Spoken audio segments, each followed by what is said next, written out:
ठीक है, स्टार्ट करें। देखो नया टॉपिक अपने पास प्रिज्म है ना। प्रिज्म इंपॉर्टेंट है, हर एक पार्ट इस चैप्टर का इंपॉर्टेंट है ना। 9 मार्क्स यूनिट है, इसलिए सारे टॉपिक पढ़ने अपने को। प्रिज्म प्रिज्म होता कैसा है? देखो प्रिज्म देखा है आप लोगों ने? कैसा देखा है? इस तरीके से ट्रायंगल टाइप में होता है बिल्कुल। और अगर ये मैं इसकी बनाना चाहूँ ये क्या होता है आपका? प्रिज्म है ना। प्रिज्म होता है ना इस तरीके से, ऐसा होता है, कांच का होता है। इसके अंदर क्या होते हैं बेटा? ट्रायंगल होते हैं। और क्या होते हैं? रेक्टेंगुलर। देखो ये तो ट्रायंगल है और ये क्या है? रेक्टेंगुलर। ये रेक्टेंगुलर है कि नहीं है? 3 रेक्टेंगल, हाँ 2 तो ट्रायंगल है, इसमें अपोजिट है। और 3 क्या है इसके अंदर? रेक्टेंगुलर। ये समझ में आ गई बात है? जिस सरफेस से इसको रखा जाता है उसको तो बोलते हैं बेस। इस रेक्टेंगुलर पर रखते हैं उसको तो क्या बोलते हैं हम लोग? बेस बोलते हैं। और बाकी की जो दोनों सरफेस बची रेक्टेंगुलर में उनको बोलते हैं रिफ्लेक्टिंग सरफेस। रिफ्रैक्टिंग सरफेस क्या बोलते हैं? Refracting surface. समझ में आ गई बात नहीं? प्रिज्म जो होता है, प्रिज्म की डेफिनेशन देखें तो क्या होता है? प्रिज्म इज अ ट्रांसपेरेंट, यानी इसके आसपास देख सकते हैं। होमोजेनियस का मतलब सेम सब्सटेंस, जैसे ग्लास का है तो ये ठीक है। Transparent homogeneous medium bounded by 2 plane surface and refracting faces. देखो 2 प्लेन और refracting faces which are inclined at some angle, जिनको कैसे रखा है हमने? कुछ एंगल पर इंक्लाइन रखा हुआ है, तभी वो प्रिज्म कहलाएगा। ऐसा नहीं कोई भी ग्लास स्लिप ले लें हम तो वो प्रिज्म नहीं कहलाएगी। क्लियर है? 2 रिफ्रैक्टिंग सरफेस जहां से रिफ्रैक्शन हो रहा है उनको कुछ एंगल पर क्या करना पड़ेगा? इंक्लाइन करना पड़ेगा। इंक्लाइन का मतलब समझते हो ना? यानी कुछ भी जो भी एंगल बन रहा है इसको बोलेंगे इंक्लाइन। क्लियर है? इसको क्या बोलेंगे हम लोग? प्रिज्म बोलेंगे। प्रिज्म की डेफिनेशन समझ में आई? Prism is a transparent homogeneous medium bounded by 2 plane and reflecting faces inclined at each other at certain angle is known as the prism. ये प्रिज्म हो गया हमारे पास में। अच्छा, प्रिज्म का कुछ एक एंगल भी होता है जिसको बोलते हैं क्या? Angle of prism. इसको बोलते हैं एंगल ऑफ प्रिज्म। ट्रायंगल कितने होंगे इसके अंदर? इसको रिप्रेजेंट करते हैं बेटा ए से। इसको रिप्रेजेंट करते हैं ए से। अपने पास 2 तो क्या है? ट्रायंगल और 3 क्या है? रेक्टेंगल। ठीक है। जहां पर प्रिज्म रखा हुआ है उसको तो क्या बोलते थे हम लोग? बेस। क्या बोलते हैं इसको? बेस। बाकी की जो 2 रेक्टेंगुलर बचे जहां से रिफ्लेक्शन होना है ना, उसको क्या बोलते हैं हम लोग? Refracting surface. क्या बोलेंगे उसको? Refracting surface. जो कुछ एंगल पर और जितने एंगल पर होती है उसको क्या बोलते हैं? Angle of prism. ये दोनों रिफ्रैक्टिंग सरफेसेस। क्लियर है? अब देखो प्रिज्म के अंदर अपने को पढ़ना क्या है? प्रिज्म के अंदर हम लोग पढ़ेंगे 2 चीजें, एक तो पढ़ेंगे डेविएशन और दूसरा पढ़ेंगे डिस्पर्जन। डिस्पर्जन में थोड़ी सी थ्योरी है, डेविएशन में हमारी डेरिवेशन, जिससे हम प्रिज्म फार्मूला निकालेंगे। पहले तो पढ़ेंगे ये वाला डेरिवेशन, उसके बाद डेल एन को बोलते हैं मिनिमम डेविएशन, उसके बाद पढ़ेंगे refractive index of the prism, और यही से फार्मूला निकलेगा हमारा किसका? Prism formula. क्लियर है? अब देखो आगे बढ़ते हैं। पहला टॉपिक लेते हैं इसके अंदर डेविएशन। क्या लेते हैं भाई? डेविएशन। रिफ्लेक्शन थ्रू प्रिज्म में क्या ले रहे हैं हम लोग? डेविएशन। डेविएशन का मतलब समझते हो क्या होता है? डेविएशन का मतलब क्या होता है? सर उसका डेविएट होना मतलब डेविएट होना है, नहीं जैसे सीधा जा रहा है तो कुछ भी कहीं पे भी डेविएट हो जाना, कहीं पे मुड़ जाना, उसको क्या बोलते हैं? डेविएशन। अब देखो इसका डायग्राम समझो। डेविएशन की सबसे पहले क्या समझना इंपॉर्टेंट है? डायग्राम समझ में आ जाए पूरी कहानी आगे समझ। ये क्या ले लिया बेटे? प्रिज्म का प्रिंसिपल सेक्शन ले लिया, इसको मान लो ए, ये बी, ये सी। ठीक है। अब इस पे क्या करवाना है अपने को? ये दोनों रिफ्लेक्टिंग सरफेस है, रिफ्लेक्टिंग सरफेस ये बेस है। यहाँ से सपोज करो हमने कोई रे इंसिडेंट करवाई, क्या करवा दी? ये इंसिडेंट रे। इसको क्या बोलेंगे? Incident ray. Incident ray. अच्छा, इधर मीडियम अगर एयर है, ये क्या हो गया बेटा? ग्लास, और बाहर क्या हो गया? एयर। जब रे रेयर मीडियम से डेंसर मीडियम में जाती है तो किधर टुवर्ड्स द नॉर्मल। अच्छा, नॉर्मल कैसे बनाते हैं? ये सरफेस है, इसके परपेंडिकुलर में ड्रॉ कर दो। रे जानी चाहिए थी बेटा कैसे? इस तरीके से, बट ये बेंड हो जाएगी तो नॉर्मल, ये नॉर्मल की तरफ हमने बेंड हो गई। ठीक है। वापस देखो डेंसर मीडियम से जा रही है रेयर मीडियम में, वापस में नॉर्मल ड्रॉ करो, ये नॉर्मल ड्रॉ कर दी मैंने। ठीक है। ये रे देखो जाने की चाहिए थी बेटा इस तरीके से नीचे गिर जाएगी, लेकिन अवे फ्रॉम द नॉर्मल। अब क्या हो जाएगी? Away from the normal. ये इधर तो नॉर्मल के पास है, इधर दूर हो जाएगी, यानी ये यहाँ से निकल गई। इसको बोलते हैं इमर्जेंट रे। क्या बोलते हैं इसको? इमर्जेंट है।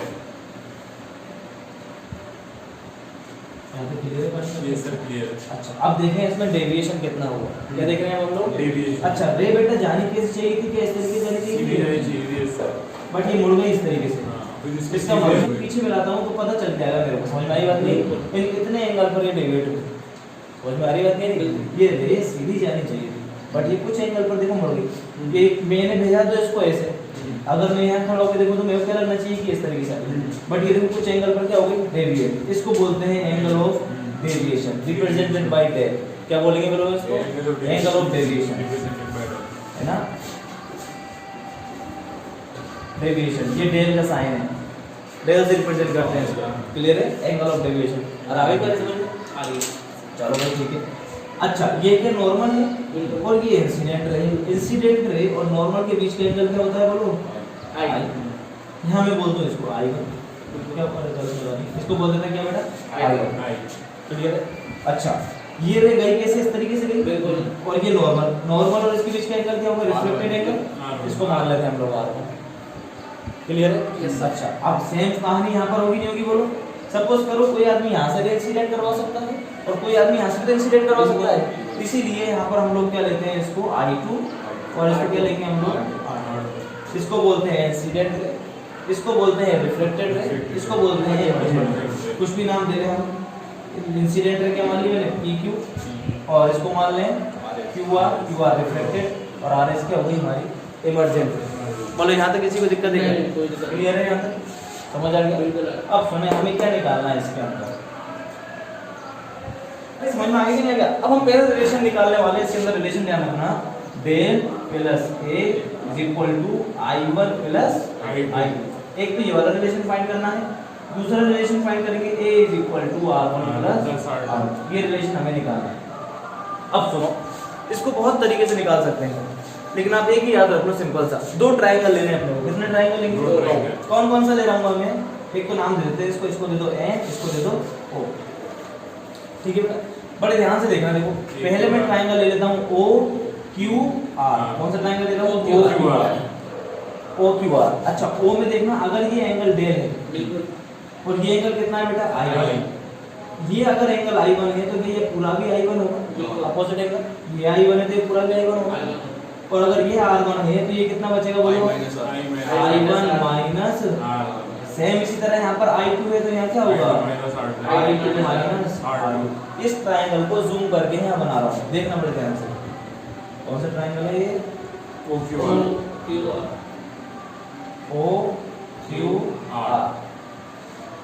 ठीक है? क्या ये एंगल डेल है?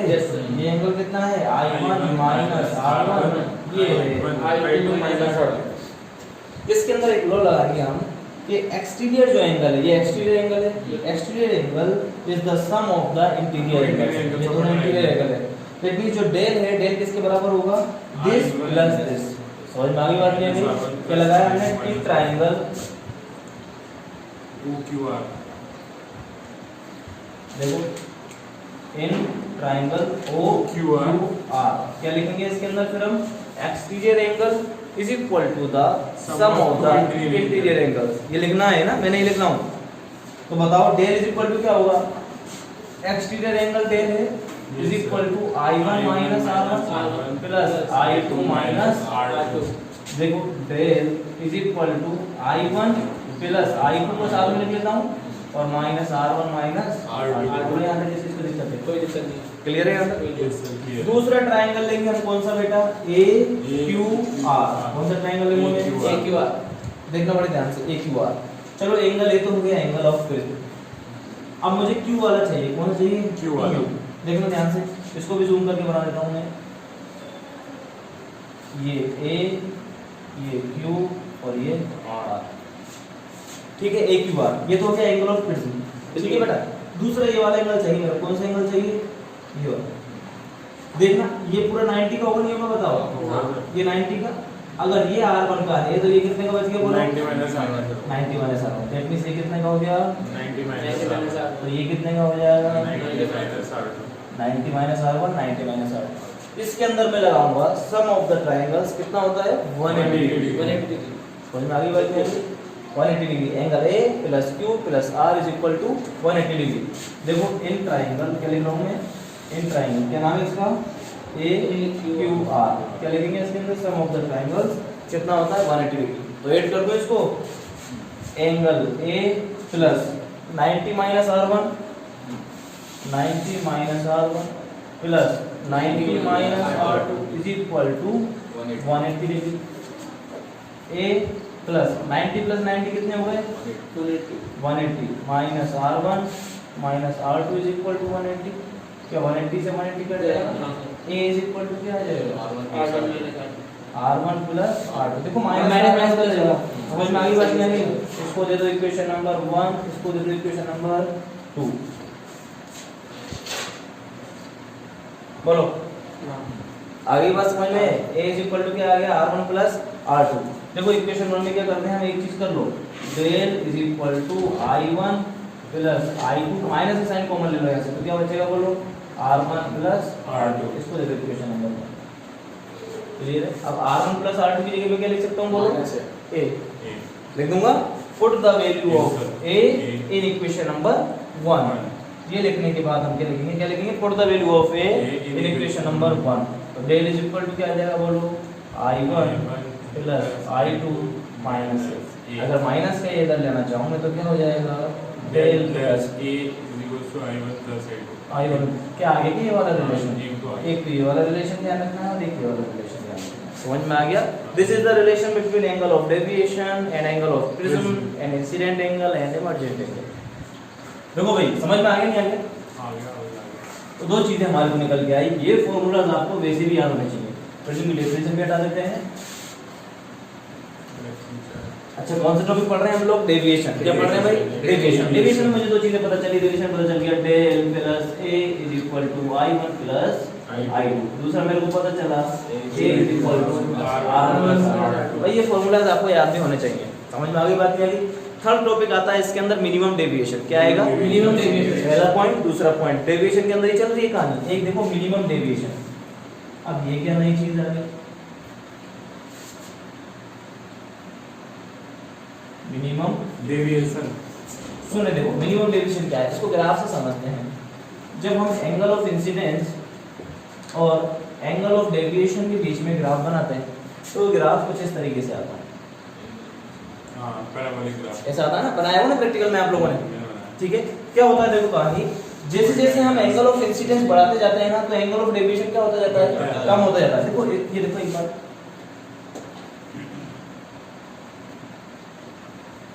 इस तरीके से था ये एंगल ऑफ इंसिडेंस था, ये एंगल समझ में आया नहीं आया?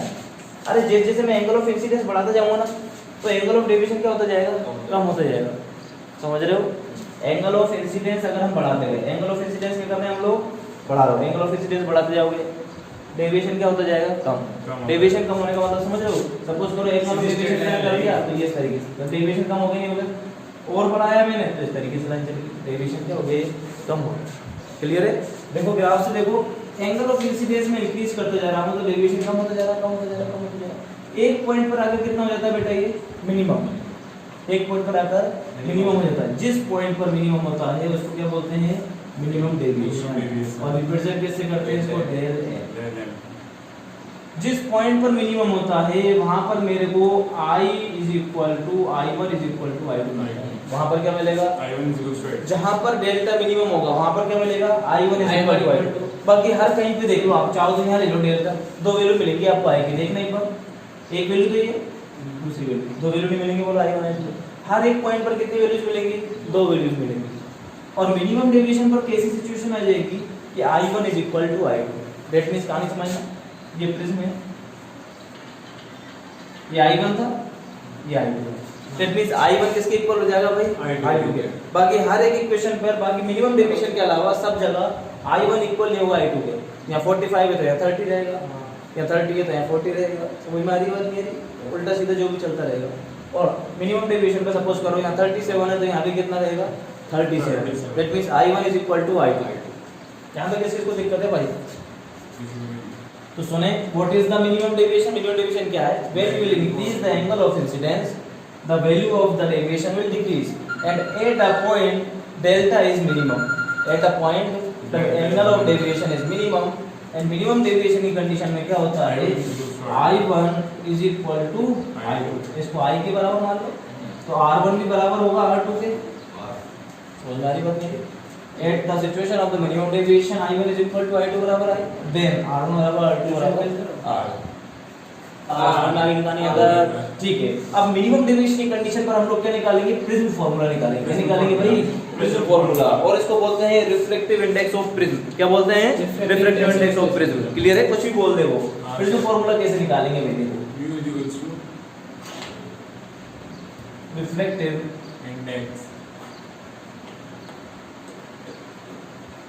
Of prism. सोने रिफ्लेक्टिव इंडेक्स निकालना आपने। रिफ्लेक्टिव इंडेक्स कैसे निकालेंगे? मिनिमम डेविएशन की सिचुएशन पे। मिनिमम डेविएशन की सिचुएशन पे हम क्या निकालेंगे? Reflective index. इसमें लगाएंगे हम लोग कौन सा law? Snell's law. Reflective index निकालने के लिए हमें लगाना पड़ेगा स्नेल्स लॉ। अच्छा, ये भाई कोई प्रिज्म था। हां सर। ये एंगल ऑफ इंसिडेंस, ये इमर्जेंट और ये इमर्जेंट। हां, इंसिडेंस और इमर्जेंट। हाँ। इस सिचुएशन में क्या हुआ? I1 किसके बराबर हो गया भाई? I2 के। ध्यान रखें, प्रिज्म फार्मूला जब भी निकालेंगे या रिफ्लेक्टिव इंडेक्स जब भी निकालेंगे, कौन सी कंडीशन में निकालेंगे हम लोग? Minimum deviation. क्योंकि मिनिमम डेविएशन पे एक कंडीशन आ चुकी है balance. I1 is equal to I2। कहीं से भी देखो आप, यहां से इंसिडेंट लगेगा, यहां से भी इंसिडेंट, यहां से इमर्जेंट तो यहां से इमर्जेंट। क्लियर है? तो स्नेल्स का लॉ याद है आप लोगों को? स्नेल्स लॉ क्या होता है? sin I upon sin R। तो लिखेंगे from the Snell's law sin I upon sin R is equal to. अब सुने, अब I और R में देखो कहां से निकालना है। देखना, एक फार्मूला याद है आपको? Del plus A is equal to I sin 2। ठीक है, अब इसमें लेंगे minimum deviation. For minimum deviation, for minimum deviation I1 is equal to I2 बराबर I, I1 बराबर I2 बराबर I एंड डेल क्या हो जाएगा बोलो? Del M।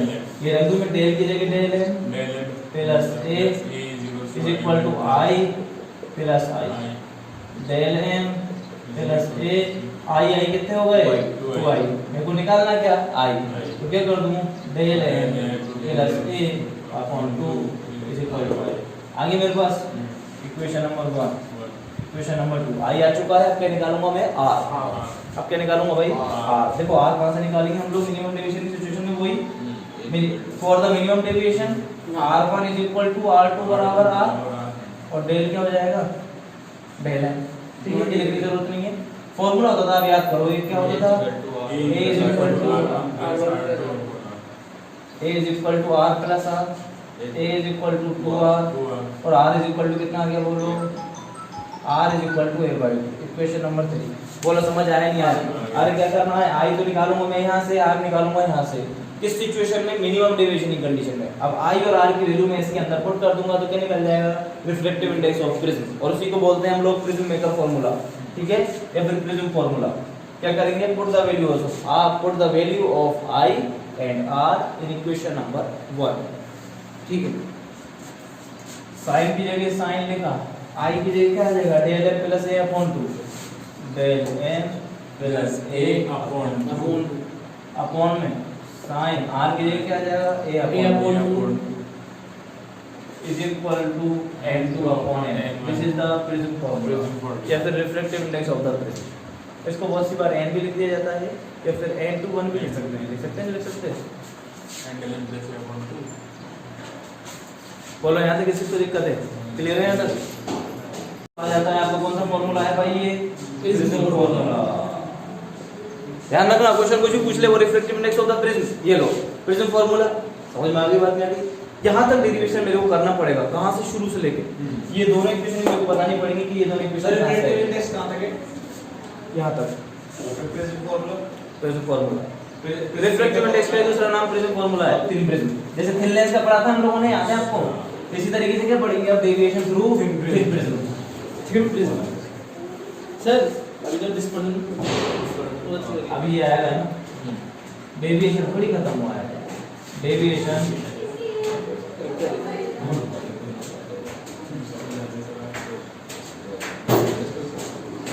देखो भाई साहब, हल्का सा बहुत ही छोटा डेरिवेशन है ना, छोटा क्या है? डेविएशन थ्रू थिन प्रिज्म, नया टॉपिक है डेविएशन थ्रू थिन प्रिज्म। अब थिन प्रिज्म से डेविएशन देखते हैं। तो पहले तो रिफ्रैक्टिव इंडेक्स ऑफ प्रिज्म क्या है हमारे पास? रिफ्रैक्टिव इंडेक्स ऑफ प्रिज्म क्या है फॉर्मूला उसका? n is equal to sine क्या कहते हैं del m plus a a by 2 upon upon 2 sin a by 2 upon sine a by 2। a by 2। ये है ना फॉर्मूला हमारे Yes, पास। sir, yeah. अब देखो थिन प्रिज्म है ना, तो थिन प्रिज्म के लिए एंगल जो होगा बहुत छोटा होगा। For thin prism angle is very small. Very small. और जब एंगल बहुत छोटा होता है तो हम क्या लिख सकते हैं? For thin prism sin a को 0 मान लेंगे। sin theta is equal to theta. For thin prism sin theta किसके बराबर होता है? थीटा के बराबर। sin थीटा किसके बराबर होगा? थीटा के बराबर। तो क्या लिख सकते हैं हम वहां से? देखो n is equal to sin theta theta के बराबर, दैट मींस sin को हटा दूं मैं, खाली थीटा Yes, थीटा sir. लिख दूंगा, है ना? क्या बचेगा मेरे पास? sin del n plus a upon 2 upon a by 2। a by 2 से 2 कैंसिल आउट हो Yes, गया। sir. क्या बचा मेरे पास? del m plus a n is equal to del m plus a by 2 upon a। ये बच गया। a कॉमन n इज नहीं, इसको क्या कर ले? डिवाइड कर लो। Del n upon a plus a by a a upon a n is equal to del m del plus m 1 upon a plus 1। मुझे 1 को अगर यहाँ पूछा तो किसका हो जाएगा? माइनस 1 यहाँ minus n minus 1 is equals to del m upon a। Del m upon a। यहाँ से देखो मिनिमम डेविएशन का फॉर्मूला निकलेगा हमारे पास। डेल m क्या होता था? Minimum deviation. deviation। एक को इधर ले जाओ तो मिनिमम डेविएशन का फॉर्मूला आ जाएगा। del m is equals देखो एक काम, एक को इधर लिया होता है multiply a into n minus 1 is equals to del m। This is the formula of minimum deviation. Minimum deviation का फॉर्मूला आता है हमारे पास किससे? Deviation through thin prism. Thin prism के लिए क्या करते हैं? sin θ equal to theta, sin θ equal to theta, sin cancel out हो गया। This is the minimum deviation. Minimum deviation दो चीजों पर डिपेंड करता है, angle of prism and reflective index.